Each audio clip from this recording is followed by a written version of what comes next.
काना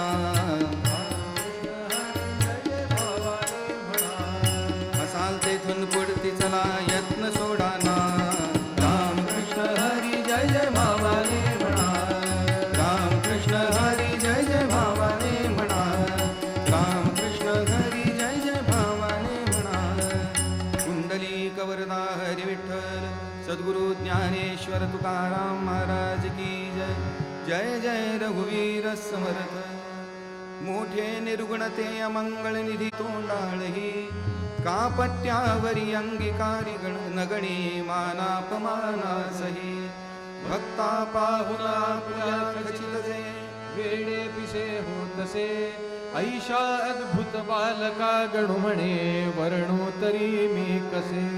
गोपाल कृष्ण भगवान की जय. काल आपण प्रभू रामचंद्रांचं जन्माचं आख्यान पाहिलं आणि आज भगवान श्री गोपाल कृष्णांच्या जन्माचं वर्णन आपल्याला ऐकायचं. हे दोन महापुरुष आहेत. या महापुरुषांचं वर्णन एका साहित्यिकाने मोठं सुंदर केलं. तो म्हणला भारतीय संस्कृतीचा जो पट आहे, पट म्हणजे वस्त्र, भारतीय संस्कृती रूपी जे वस्त्र आहेत ना त्यातले उभे आणि आडवे धागे हे रामचंद्र आणि भगवान गोपाल कृष्णांच्या चरित्राच्या रूपाचे आहेत.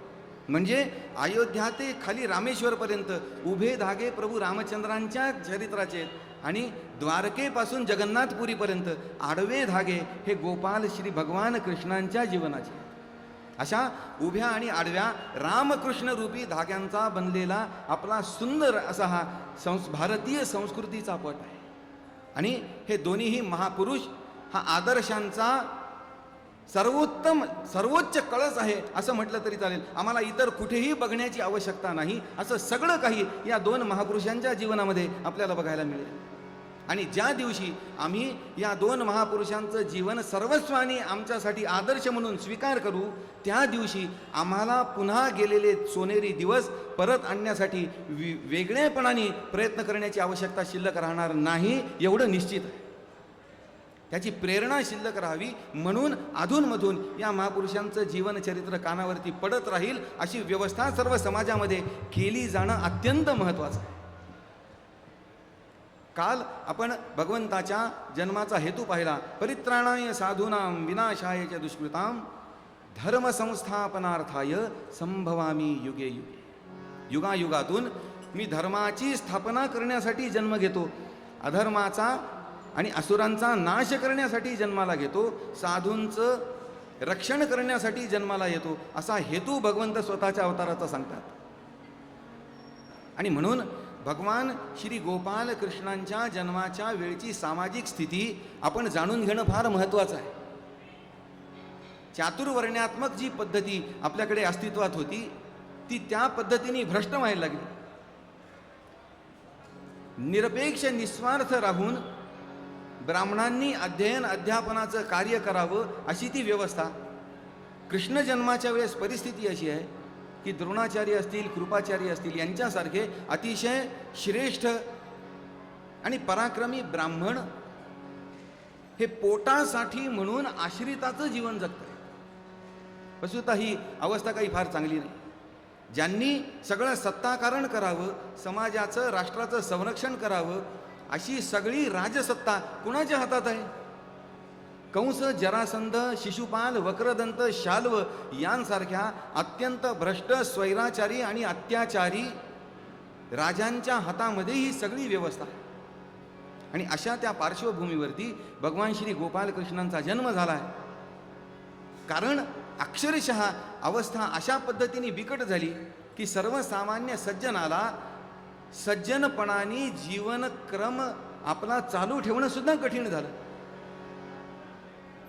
आणि मग काल आपण जसं पाहिलं धेनू होऊन भूमी विधी मुनीसह क्षीरसागरा गेली, त्याच पद्धतीने त्या पृथ्वी मातेने पुन्हा गाईचं रूप धारण केलं आणि भगवंताला विनंती केली. म्हणले देवा, आता मात्र हे सगळं माझ्या सहनशक्तीच्या पलीकडे गेलंय, कृपया अवतार धारण करा आणि या सर्वांचा परिहार करा.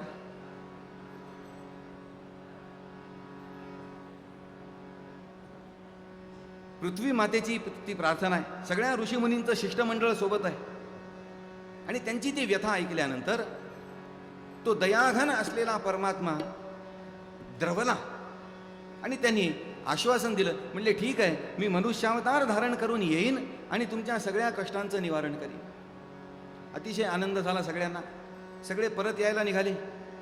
रस्त्यात नारद ऋषी त्यांना भेटले. त्रिलोक संचारी स्मर्तृगामी असं नारदांचं वर्णन आहे. संतांचं हृदय आहे आणि सर्वसामान्यांचा उद्धार व्हावा ही कळकळ अंतःकरणात. ते नारद रस्त्यामध्ये भेटले. नारदांना ही भगवंताच्या जन्माची बातमी देण्यात आली. ब्रेकिंग न्यूज सकाळ सकाळची. म्हणजे नारदा, एक मस्त बातमी आणली आहे तुझ्यासाठी. भगवंत अवतार घेणार आहे.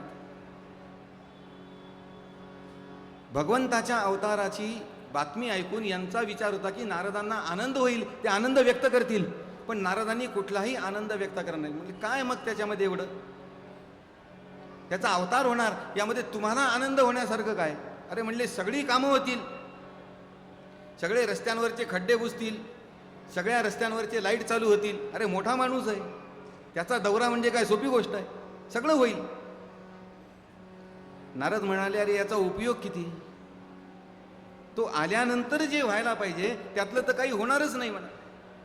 यांना काही कळेना नारद काय बोलतायत. म्हणजे तुम्हाला बोलूनही उपयोग नाही. एवढा मोठा माणूस येतोय म्हटल्यानंतर काही चांगलं पदरात पाडून घ्यायचं असेल तर त्यालाच बोललं पाहिजे. आणि मग नारद तिथून भगवंताकडे आले. कशासाठी? सर्वसामान्यांचा उद्धार व्हावा, अशी कामं व्हावीत यासाठी. म्हणून भगवंताशी भांडण करायला हा सत्पुरुष वैकुंठाला निघालाय. तुमच्या आणि माझ्यासारख्या सामान्यांकडे त्यांनी लक्ष द्यावं हा वशिला लावायसाठी म्हणून. आणि ती नारदांची मूर्ती मोठी सुंदर आहे. अंगावरती भगवे वस्त्र धारण केलेले आहे, रुद्राक्षांच्या माळा आहेत, गळ्यामध्ये वीणा आहे आणि सगळ्यात महत्त्वाचं म्हणजे मुखामध्ये सुस्वर भगवंताचं नाव आहे. अशी जी नारदांची मूर्ती आहे ती वैकुंठ लोकाला निघाली. कृष्ण कथामृतामध्ये महाराजांनी मोठं सुंदर वर्णन केलं. हिमधर सुंदर गौर कलेवर नारद अरुणांबर धारी, छेडित सुस्वर विद्युद्भास्वर, वीणा श्रीवर भजन करी, ज्यांचे अंतर करुणा निर्भर, उद्धरण्यानर भूवरचे, क्षीरसागरा जाई सत्वर, मंदिर जे श्री विष्णूचे, हिमधर सुंदर गौर कलेवर नारद अरुणांबर धारी, हिमधर सुंदर गौर कलेवर नारद अरुणांबर धारी. छेडित सुस्वर विद्युत भास्वर वीणा श्रीवर भजन. काय भजन चाललंय?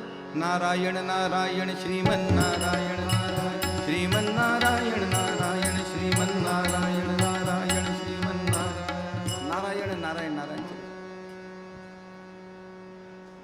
भगवंत खडबडून उठले.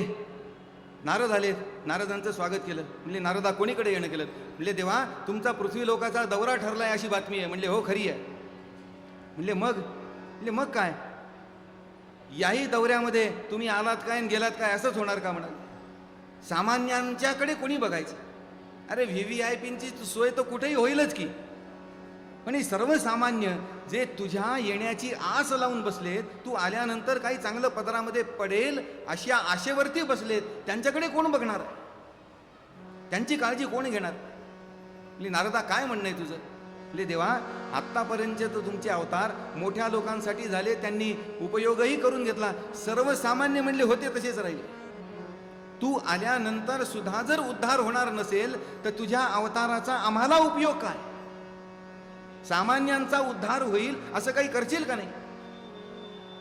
7 जन्म तव अपूर्ण देवा, आता पूर्ण अवतार धरावा, लोकांनी हा सदा राहावा, आठवीत तव जन्म आठवा, प्रत्येकाच्या हृदयामध्ये तव भक्तीचा उदय होऊ दे. श्रीनारायण जय नारायण